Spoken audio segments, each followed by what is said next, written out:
What subculture do you genuinely not understand? Women that write prisoners. My wife somehow got roped into this mess and refuses to give it up. Multiple phone calls a day, obsession over letters. She flew out to go visit one for 6 hours. I'm currently getting a divorce. She says she wants me back, but isn't apologetic at all about talking to them, and doesn't see the emotional damage she has caused by pouring all of her energy into talking to these guys. I'm currently getting a divorce. Before reaching this sentence I was really starting to worry about you, dude. So yeah, get the hell out of there, and don't look back. Such relief when I read that.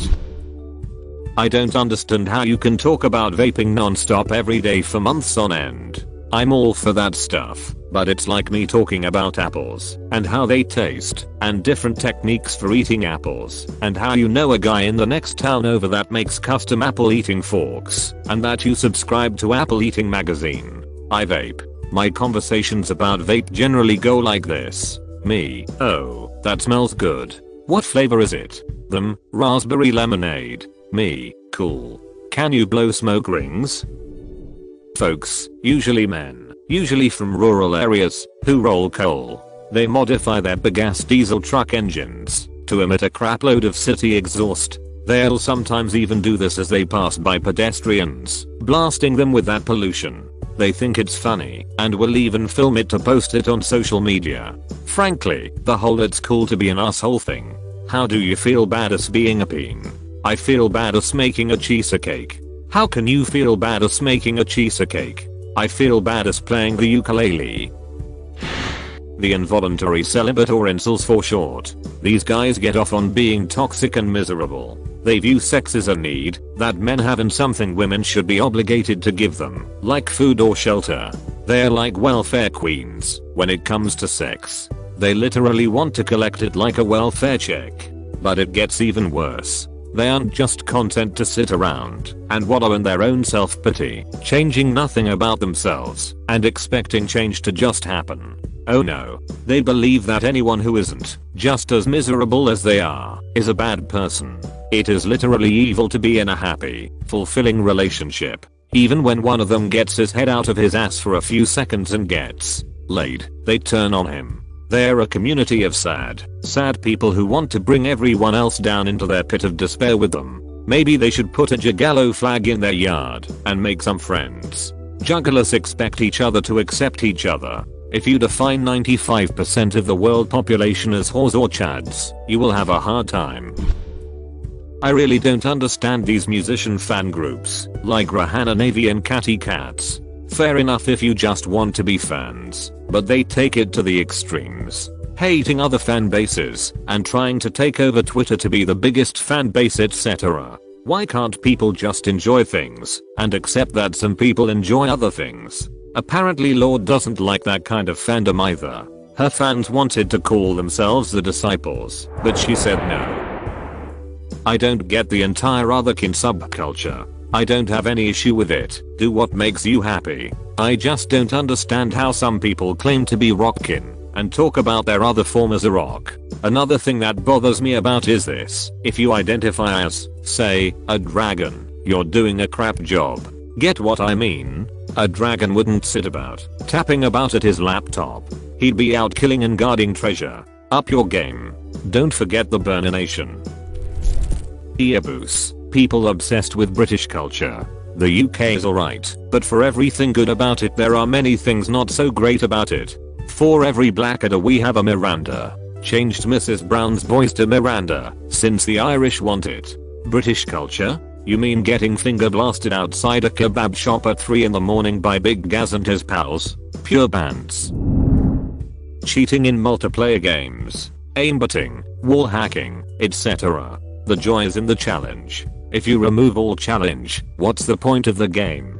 Some people want to feel like superheroes. It's like turning God mode on in GTA and just trying to blow up as much crap as possible. Also, it can be because the hacker has no control of their own lives and are compensating. You know, like a bully. Because I'm getting a ton on the high self-esteem bully, I'm just referring to a kid who is having a tough time and is using hacking as a release. Not the average school bully of that recent paper.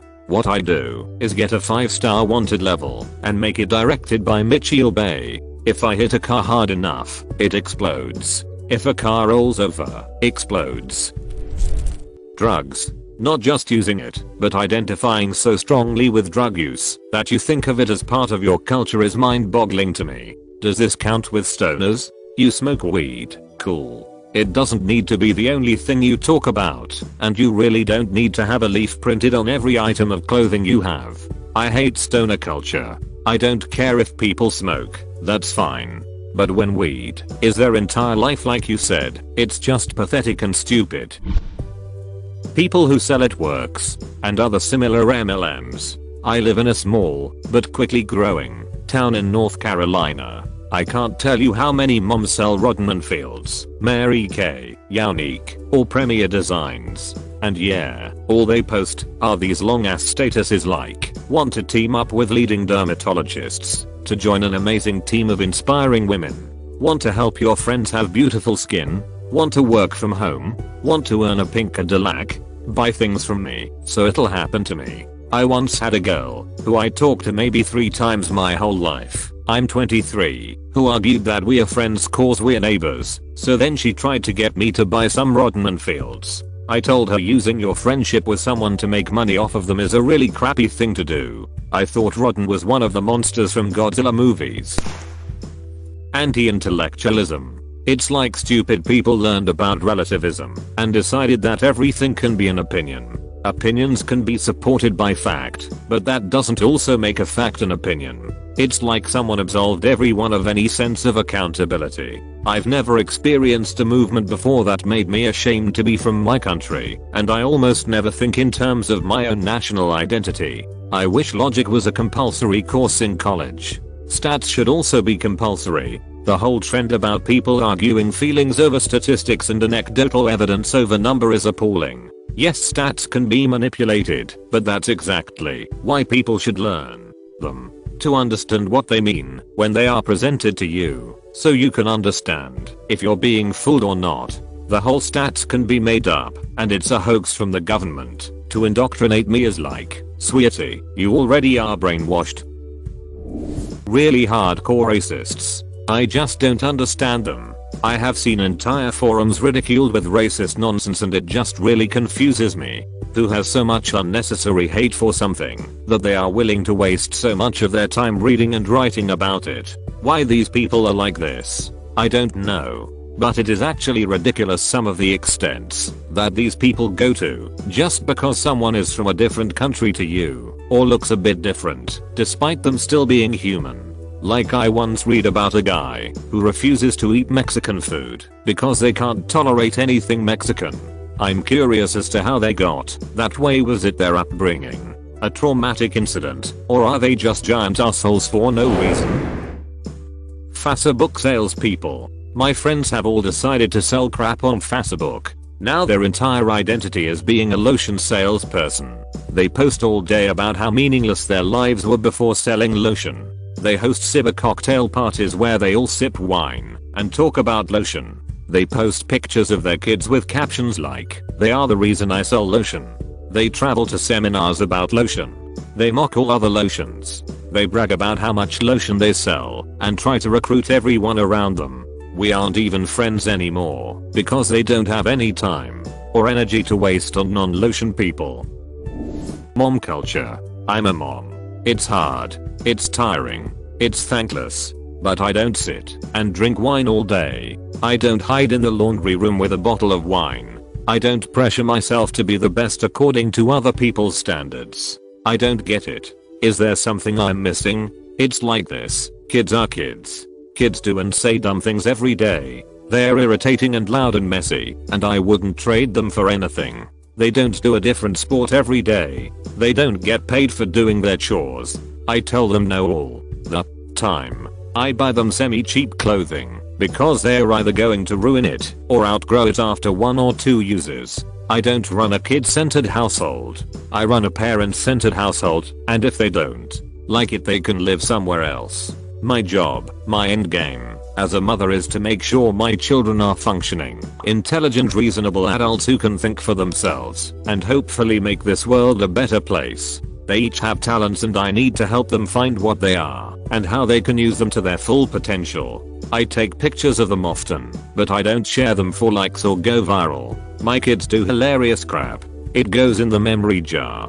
I send an email to their accounts I made for them. When did catering to the child's every whim become a thing? Why is it a thing? I'm not a yoga pants wearing, wine bottle chugging, organic only, perfect Pinterest party planning mother. I'm just a regular mom with regular kids and a regular husband living a regular life. I guess I'm more of a Rosine mom than whatever else these crazy people are putting on. A lot of the girls I went to school with have kids now and this feels like the only way to describe them. I call them Facebook mums. I can't explain why, but I get so annoyed over some of their statuses. Only my child could fall over on the way to the doctor.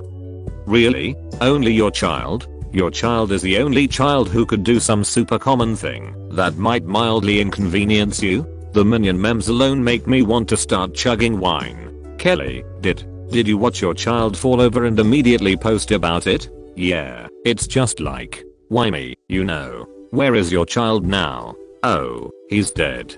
Broke his neck in the fall. Only my kid could die, you know. Deaf culture, the ones that are upset when they have kids that hear or attack people who have their hearing loss corrected. Most of deaf culture is not this extreme. But please keep in mind that this population was routinely sequestered from the hearing world and institutions until just a few decades ago. They did not choose to form their own culture because they just felt like it. Their culture grew from oppression and isolation.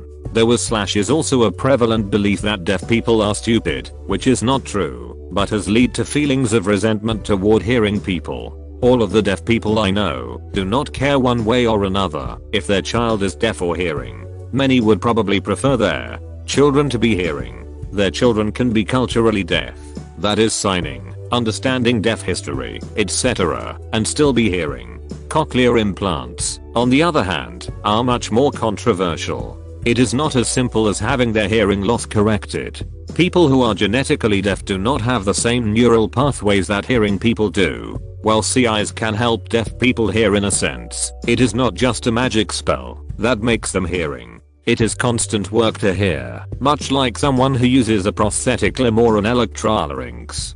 And, of course, there's the whole drilling a hole in your head issue. These operations are not always successful and sometimes have devastating results like infection or further brain damage. A big problem that some deaf people have with CIs is that it is something to be done for the convenience of others, that is hearing people. Instead of learning to sign, a hearing family may choose to have their deaf child implanted with a CI, which transfers the burden of hardship from the parents/families and onto the child.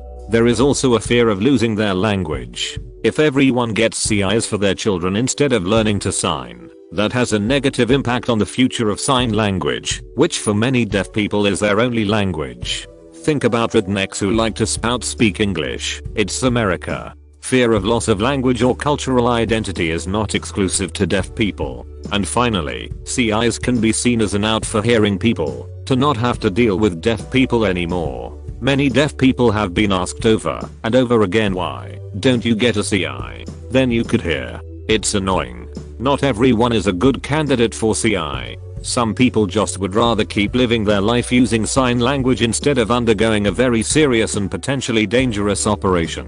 So when other deaf people choose a CI, it can be seen as threatening, not just because of the loss of culture and language, but because the growing prevalence of CIs creates an even higher expectation that all deaf people should just get CIs, so that no hearing people need to learn sign language. I hope this didn't come off as hostile, and I'm sure you are talking about the extreme minority of deaf people that you have had interactions with. It's just that I would hate if someone else read your comment and thought that all deaf people are this extreme, or that the reasons behind it are arbitrary. The deaf are a close-knit group. They refer to themselves as the deaf community. Just learning the language, ASL, is sometimes not enough. Like any subcultures, they have protocols for XPAs, etc. I dated a girl who was an ASL interpreter for our uni. It's just like being an ambassador to another country. It is not easy to earn their trust. I tried to learn some ASL from her in an attempt to communicate with a few of her deaf friends. While they knew I was trying my best and knew it, many were very impatient and rude, sometimes downright hostile. Clearly, not everyone in a group or culture are the same, yet I met quite a few who seemed downright hateful to the hearing.